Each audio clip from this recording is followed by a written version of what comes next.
হজ পালনের উদ্দেশ্যে সৌদি আরবে রওনা দিয়েছিলেন লিবীয় যুবক আমের মাহাদি মনসুর আল কাজাসফি। কিন্তু যাত্রা শুরুর মুহূর্তেই ঘটে গেল এক অবিশ্বাস্য ঘটনা, যা হয়ে উঠেছে আল্লাহর কুদরতের এক জীবন্ত দৃষ্টান্ত।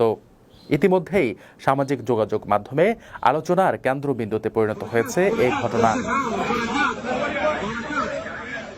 2 দিন আগের কথা, ঘড়ির কাঁটায় ঠিক 12টা, দুপুরে হজ ফ্লাইটের নির্ধারিত সময়। আমির ছিলেন তার দলের সর্বশেষ হজযাত্রী। তিনি মিশর হয়ে সৌদি যাওয়ার জন্য ত্রিপলি বিমানবন্দরে পৌঁছান।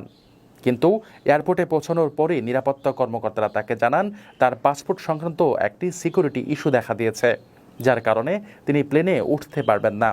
বাকিরা বোর্ডিং শেষ করে প্লেনে উঠে যান, আর আমের একা বসে থাকেন হজের আশাভঙ্গের আশঙ্কা নিয়ে। পরিস্থিতি দেখে এক নিরাপত্তা কর্মকর্তা দুঃখের সঙ্গে বলেন, সবই আল্লাহর ইচ্ছা, হয়তো এ হজযাত্রা তোমার কপালে ছিল না। কিন্তু আমের ভয় পাননি, তার মুখে ছিল দৃঢ় বিশ্বাস ভরা জবাব, ইনশাআল্লাহ প্লেনটি উড়বে না, আবার আসবে। আমার নিয়ত হজ, আমি অবশ্যই যাব। প্রবল বিশ্বাসের সঙ্গে দেওয়া তার এ জবাবের কিছুক্ষণ পরই ঘটে যায় প্রথম বিস্ময়। এয়ারপোর্টে ঘোষণা এলো প্লেনটিতে যান্ত্রিক ত্রুটি দেখা দিয়েছে আর সেটি ফিরে আসছে। বিমানবন্দরে সবার চোখ বিস্ময়ে বড় হয়ে গেল, কিন্তু তাতেও পাইলট আমিরের জন্য দরজা খুলেননি। দ্বিতীয়বারও আমিরকে ছেড়ে উড়ে গেল বিমানটি, কিন্তু মাঝ আকাশে বিমানটি আবারও বিপাকে পড়ে। এবার মৌসুমি ঝোড়ো আবহাওয়ার কারণে বিমানটি আবারও ফিরে আসে।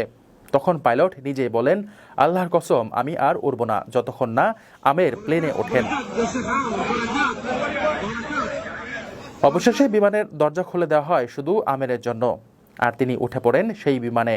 সৌদি পৌঁছে আমের মাহাদি মনসুর আল কাজাসফি নামে ভাগ্যবান এ যুবক একটি ভিডিও বার্তায় বলেন, আমার আনন্দ ভাষায় প্রকাশযোগ্য নয়, আল্লাহ তার কুদরত দেখিয়েছেন।